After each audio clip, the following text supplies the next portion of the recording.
Hello everyone, welcome to geopolitics. Israel और Hamas का जो वॉर है उसका 1 साल हो गया और अभी तक ये जो वॉर है कंटिन्यू है। और ये जो वॉर है अब स्पिल ओवर हो रहा है। जैसे कि हम देख रहे हैं कि इजराइल का जो इन्वेजन है लेबनान में, जिसकी वजह से लगभग 10 लाख से ऊपर जो लेबनीज हैं वो डिस्प्लेस्ड हो चुके हैं। और बेरूत में जो बॉम्बार्डमेंट है उसकी वजह से लेबनीज हैं उनका लाइफ बहुत ज़्यादा डिफिकल्ट हो गया। वहीं अगर पैलेस्टाइन में देखें तो 41,000 से ऊपर लोग मारे गए हैं और अभी तक 2,000 से ऊपर जो लेबनीज हैं वो मारे जा चुके हैं इजरायली अटैक में। और ये जो काउंट है ये बढ़ने वाला है आने वाले दिन में। तो चलिए इस वीडियो में जानते हैं कि क्या अगर ये वॉर एक रीजनल वॉर में कन्वर्ट हो जाता है तो ईरान के साथ कौन ऐसे अरब नेशन है जो साथ देंगे और कौन ऐसे अरब नेशन है जो बिल्कुल साथ देना नहीं चाहते हैं। और दूसरी तरफ ये भी देखेंगे कि why Russia is interested in middle east. So let's dive deeper to know all the details. तो आप यहाँ आर्टिकल पढ़ सकते हैं कि Muslim nations have common enemy says Iran's Khamenei amid Israel conflict. तो जो खामनी है, जो सुप्रीम लीडर ऑफ ईरान है, ये हमेशा से बोलते हैं कि जो इजराइल है वो क्या है, वो कॉमन एनिमी है पूरे मुस्लिम नेशंस का। बट जो रियलिटी है वो far away from the ground है। क्योंकि अगर आप देखो तो अरब नेशन में जो खास करके यूएई हो गया और सऊदी अरेबिया हो गया, वो लोग तो एक तरीके से क्या है, वेस्टर्न एलाइज। वो कभी भी किसी भी तरीके का जो मिलिट्री सपोर्ट है वो ईरान को नहीं देने वाले। और अगर गलती से ऐसा करते हैं तो जो भी वेस्टर्न नेशन है इनके ऊपर इकोनॉमिक सैंक्शन लगाएंगे, जिसकी वजह से जो इनका डेवलपमेंट है आज के दिन में हम जो देखते हैं कि यूएई हो गया, सऊदी अरेबिया हो गया, यहाँ पे क्या है, बिलियनर्स का हब बन चुका है। तो आने वाले समय में क्या होगा, अगर वेस्टर्न कंट्रीज के अगेंस्ट जाते हैं तो वो खत्म हो जाएगा। क्योंकि आप हिस्ट्री उठा के देखो, जो भी कंट्री वेस्टर्न कंट्रीज के अगेंस्ट में गया है उनका सिचुएशन बहुत खराब है। एक तरीके से कह लो उनका सिचुएशन दयनीय है। यानी कि कोई भी कंट्री अगर वेस्टर्न इंटरेस्ट को हर्ट करता है, उसके बदले में जो वेस्टर्न कंट्रीज है उनको रीजनल कॉन्फ्लिक्ट में उलझा देते हैं। अगर रीजनल कॉन्फ्लिक्ट नहीं है तो वहां पे सिविल वॉर में उलझा देते हैं। और इसका जीता जागता एग्जाम्पल मिडिल ईस्ट है, बांग्लादेश है, पाकिस्तान है। ये सारे नेशंस को आप देख सकते हो और इससे अंदाजा लगा सकते हो वेस्टर्न का जो हेजेमनी है वो दुनिया में कितना ज्यादा है। वही अगर हम रसिया की बात करें कि तो देखिए, रसिया को जानने से पहले जानते हैं कि ईरान के साथ कौन ऐसे मुस्लिम कंट्री हैं जो साथ हैं और वो कौन से मुस्लिम कंट्री है जो साथ नहीं है। इंटरनेशनल लेवल पर अगर देखा जाए तो मुस्लिम कंट्रीज के जो ऑर्गेनाइजेशन है वो मुख्यतः दो हैं। पहला है अरब लीग, 1945 में इसको बनाया गया था। इसमें करंटली 22 मेंबर्स स्टेट है। और इसमें अगर देखा जाए तो ईरान जो है वो चाहता है कि जो भी मेंबर स्टेट है तो वो साथ में हो जाए और साथ में होकर अटैक करें इजराइल पे, और ये संभव नहीं है। और दूसरा जो बॉडी है उसका नाम क्या है, OIC, यानी ये ऑर्गेनाइजेशन ऑफ इस्लामिक कोऑपरेशन। इसमें बहुत ज्यादा मेंबर है, लगभग 57 मेंबर है। ये मिलिट्री कोऑपरेशन के लिए नहीं बनाया गया था।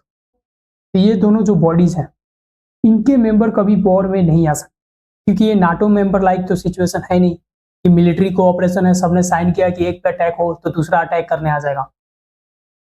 एक तरीके से आप अगर सेंटर में देखोगे तो ईरान जो है ओनली वन है, एलोन टाइप का है, और वही सारे वॉर को लड़ता है हर फ्रंट पे।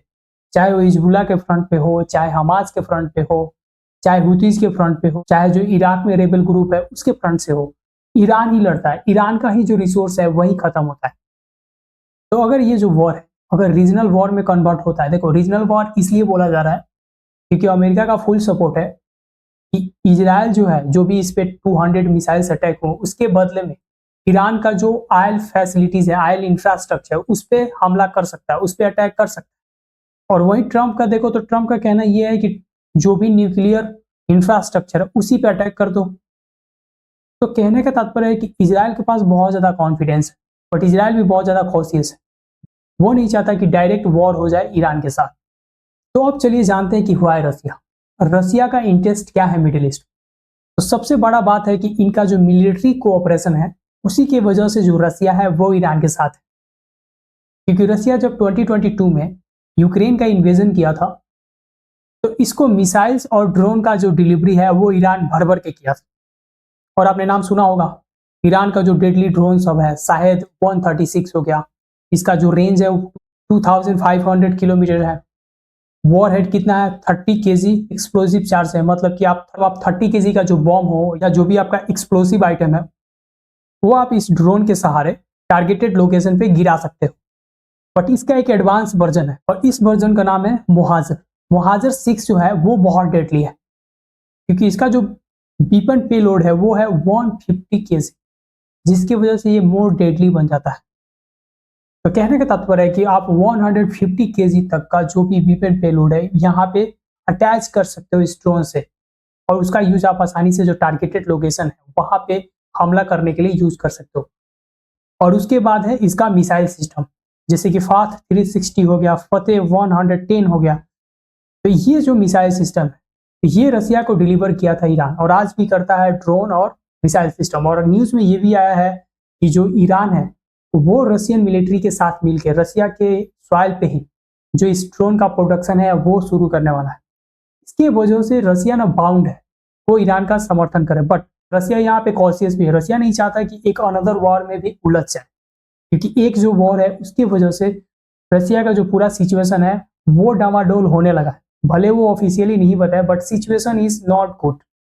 इन वीपन्स के वजह से जो रसिया ने यूज किया है यूक्रेन के अगेंस्ट में, तो कहीं ना कहीं जो ईरान है वो चाहता है कि इसके बदले में वो क्या ले, Su-35 यानी सुखोई 35 जो फाइटर जेट है, उसके बाद S-400 जो मिसाइल डिफेंस सिस्टम, इसका डिमांड बहुत महीनों से कर रहा है ईरान।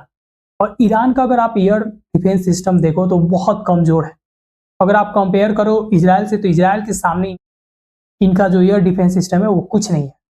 कहने का तात्पर्य है कि कल चल के अगर इजराइल अटैक करता है ईरान पे, लेट्स से कि ऑयल का जो इंफ्रास्ट्रक्चर है उस पर कर दिया, न्यूक्लियर इंफ्रास्ट्रक्चर है उस पर कर दिया, इन अटैक्स को इंटरसेप्ट करने में असमर्थ है ईरान।